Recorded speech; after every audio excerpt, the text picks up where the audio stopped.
یو پټ راز معلوم شو. اصلي حقیقت څه و چې شهسوار خپله میرمن طلاقه کړه. شهسوار اوس چېرته دی او د خپلو بچو په باره کې څه وایي؟ ویډیو تر اخره وګورئ. دا ټول معلومات درته همدې ویډیو کې درکوم او زموږ چینل پښتو پوسټ هم درسره سبسکرایب کړئ.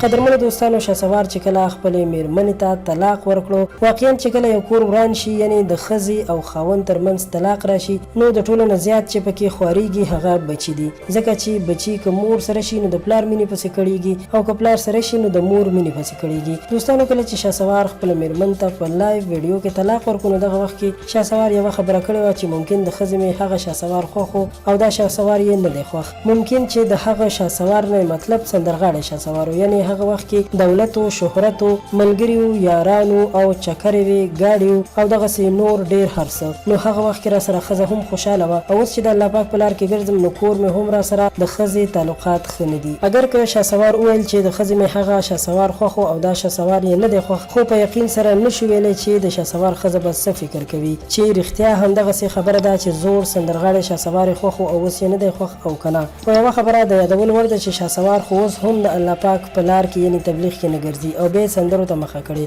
خو شاید هغه شهرت چې د سره و هغه یې له لاسه ورکړی وي. د شهسوار کورني مشکلات به نور هم ډېر وي، خو یو مشکل چې بیا په سوشل میډیا ذکر کړی دی او خلکو سره یې شریک کړی دی، نو هغه د غربت مشکل و او دغه ذکر هغه د سندرو پرېښودو نه وروسته کړی دی. قدرمنو دوستانو، منم چې شهسوار سره به د سندرو په وخت کې ډېره پیسه وه، ګاډي، موټرې او کور به و، خو تبلیغ ته د راتلو سره دله نه و په کار چې دا په کور کښېني. دله په کار و چې یو کاروبار یې شروع کړی و، یو دوکان یې کولو او د خپلو بچو لپاره یې خرچه ویستله او د خپلو کور خرچه او رزق یې برابرولو. رښتیا خبره ده چې انسان په کور کښېني نو د هغه عزت کمیږي. د شهسوار د ویډیو نه مې دغه تجزیه کړې وه. زموږ په فکر کیدی شي غربت د دوی د کورنیو د لانجو جوړ وي، خو دا یوه تجزیه وه او په یقین سره لا هم نشو ویلی چې حقیقت به څه وي.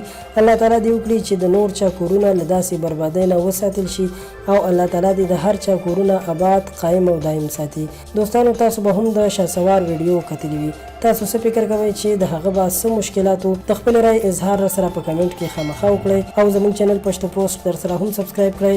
ډېره مننه.